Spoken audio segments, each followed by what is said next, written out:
La première représentation de la Palestine en Algérie est celle du Fatah de Yasser Arafat, à laquelle est conféré un rang d'ambassade. Quelques années plus tard, c'est l'OLP regroupant toutes les organisations palestiniennes qui occupent cette belle demeure.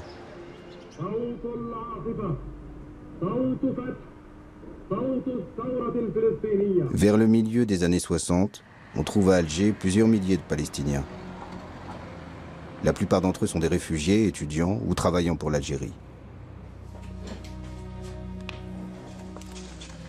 Jusqu'en 1967, l'aide algérienne à Yasser Arafat est plus diplomatique que militaire. Seulement quelques centaines de fidaïns palestiniens sont entraînés en Algérie.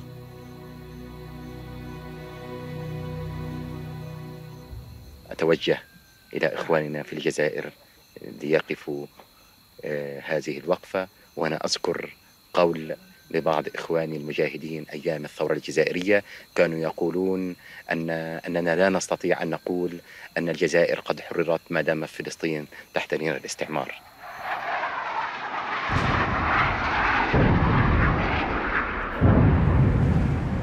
Le 5 juin 1967, Israël attaque ses voisins arabes et détruit le potentiel militaire de 3 pays, l'Égypte, la Syrie et la Jordanie. En moins d'une semaine, l'État hébreu annexe d'importants territoires dont Jérusalem-Est et triple ainsi sa superficie. L'armée égyptienne, la plus importante de la région, est dévastée. Le cessez-le-feu réclamé par l'ONU est accepté par les armées arabes défaites. Une humiliation envahit le monde arabe. À Alger, cette défaite est vécue comme un séisme, malgré l'éloignement du champ de bataille. Les Algériens descendent dans la rue pour réclamer vengeance et poursuite de la guerre. L'impérialisme anglo-américain est pointé du doigt comme responsable et coupable d'avoir armé Israël. Il ne fait aucun doute qu'au Moyen-Orient, l'impérialisme a frappé par instruments interposés. Si nous ajoutons cet élément aux autres éléments africains, peut-être même qui sont passés en Asie ou en Europe, d'autres,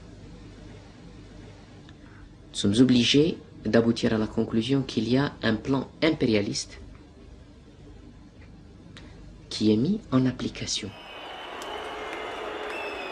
Le gouvernement algérien rompt ses relations diplomatiques avec les États-Unis. Les représentations américaines sont attaquées, le centre culturel saccagé. Des volontaires se déclarent prêts à aller au combat aux côtés de leurs frères arabes. Ouari Boumedienne se met au diapason de son peuple et mobilise son armée qu'il envoie en Égypte. Mais l'Égypte n'est pas en état de reprendre le combat. L'armée algérienne reviendra au pays au bout de quelques mois, sans avoir combattu.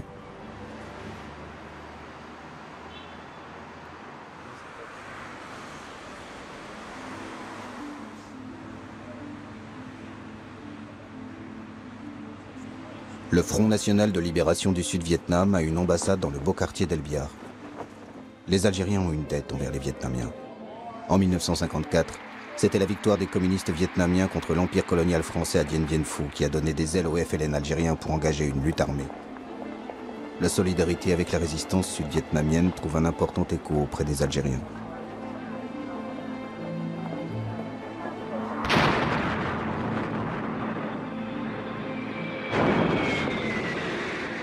Depuis une dizaine d'années, les États-Unis sont engagés militairement pour imposer un gouvernement au Sud-Vietnam. Les atrocités de cette guerre suscitent une très grande émotion à travers le monde entier. La mobilisation dans les villes américaines rassemble des foules immenses. Chaque jour, les jeunes qui refusent d'aller faire la guerre sont plus nombreux. Les Noirs américains sont les plus hostiles à cette guerre contre un peuple qui ne leur a rien fait. Aucun Vietnamien ne m'a traité de nègre, affiche certaines pancartes de manifestants. Stokely Carmichael, théoricien du pouvoir noir, et un des leaders du Black Panther Party, le mouvement radical contre les discriminations, appelle les Afro-Américains à déserter l'armée et refuser d'aller se battre au Vietnam. Pourchassé par le gouvernement américain, Carmichael trouve refuge à Alger en 1968. Il est devenu un ennemi de son pays.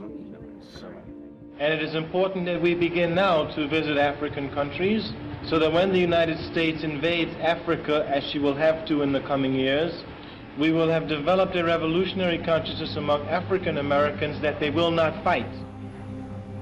En 1969, c'est un autre leader du Black Panther Party, Eldridge Cleaver, qui demande asile à Alger, fuyant les États-Unis après des affrontements violents avec la police.